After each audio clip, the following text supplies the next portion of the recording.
it's Mike with Become the Night, and welcome to this. What the fuck? Fuck's up with the sound? Seriously, what the fucking shit's going on? Hey, it's fuck! Motherfucking cunt squeezing, dick grabbing piece of dog shit, mother. Huh, that's better. Let's talk about dynamics. I'm sure those of you who watch Song Suggestion Friday have heard me use the word dynamics many times. While I'm sure you're all enthralled by a word that is used very commonly in STEM fields. Starts moving faster, it gains energy, and that can manifest itself as translational kinetic energy, rotational kinetic energy, vibration, regardless, it's all. Trust me when I say that dynamics are possibly the most interesting part of music. So what does the term dynamic mean? Well, our normie definition would be characterized by constant change, activity, or progress. But our musical definition would be relating to the volume of sound produced by an instrument, voice, or recording.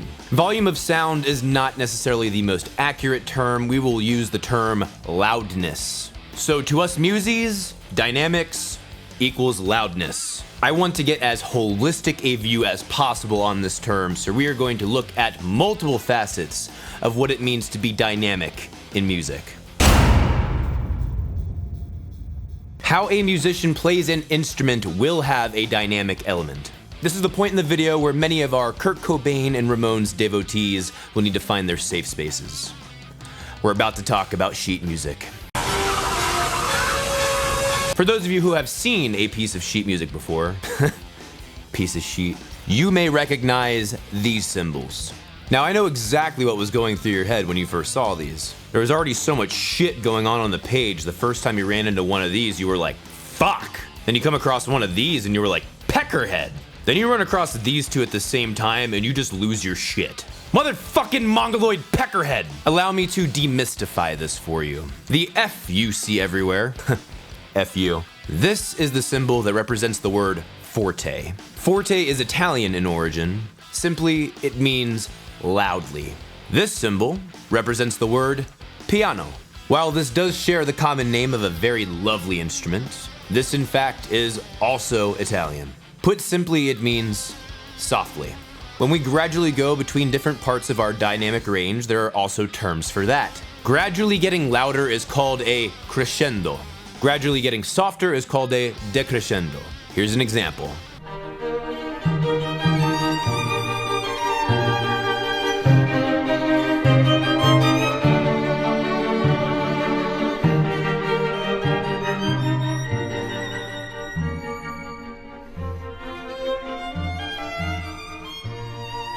We can bring more nuance to our dynamics by altering our forte and piano. The M in front of our dynamic symbol represents the word mezzo. If something is mezzo-forte, we would say it is moderately loud. If something is mezzo-piano, we would say it is moderately soft. These would be the Jeb Bushes of dynamics. But what if we want something really quiet? That is signified by PP. PP. And is called pianissimo.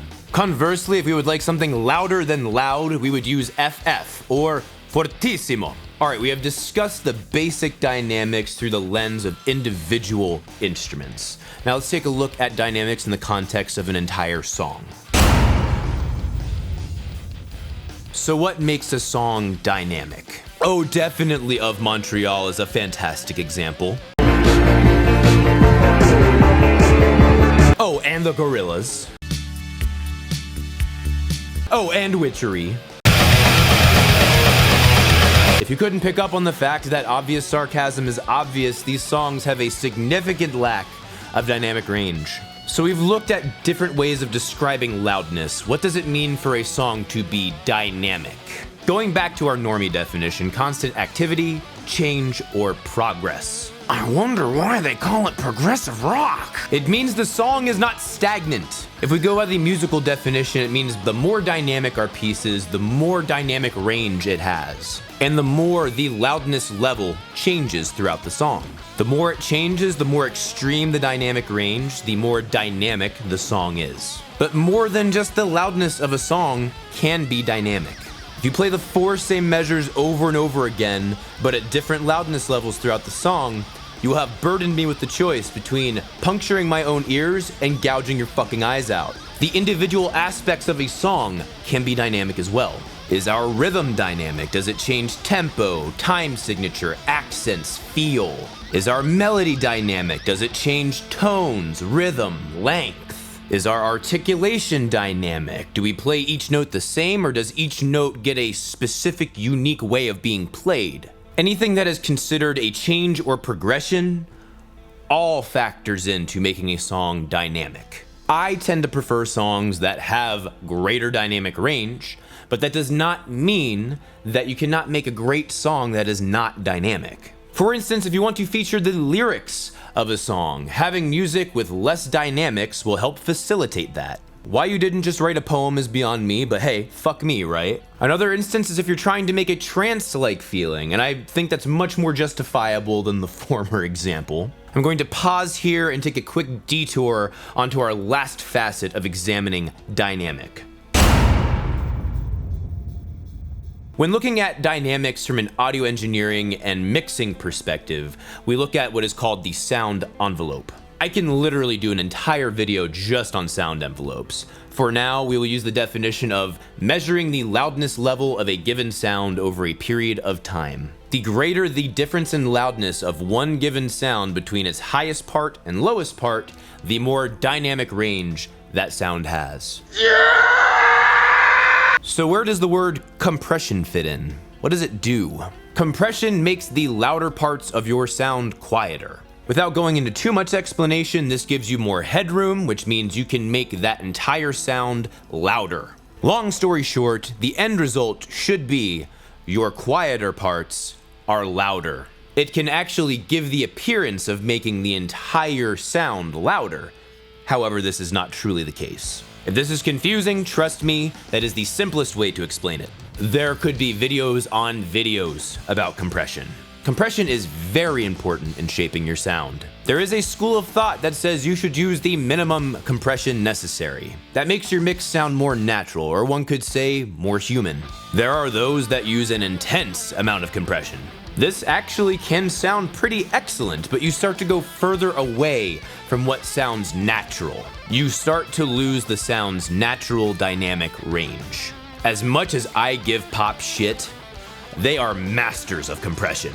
And that would also be one of the primary critiques as to why people do not like pop. They say it sounds unnatural.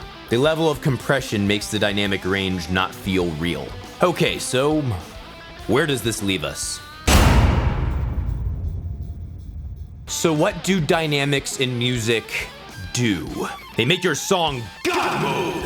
Catalyze a shift in consciousness that leads us to a kind of God mode. Okay, on second thought, fuck that guy.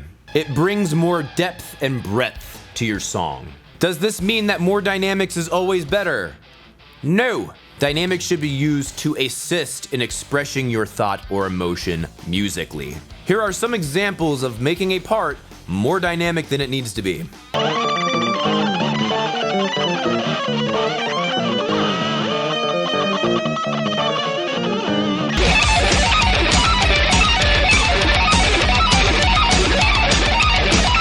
So tell me, what did these parts say? I can tell you they were insanely dynamic. How did this obnoxious dynamic serve the song? As metalheads, it can be very easy for us to overlook bad songwriting for what we perceive as brutality and technical prowess. I actually can love a good brutal riff every now and then. I absolutely love watching people shred. It's fun, it's a novelty. But how much breadth did it actually bring to the message via the music? There are layers on how different dynamics interplay in order to evoke an emotion from the listener. But that is for another video. This has been Mike, the Music Snob. Thank you guys so much for watching. See you in the next video. Rock on!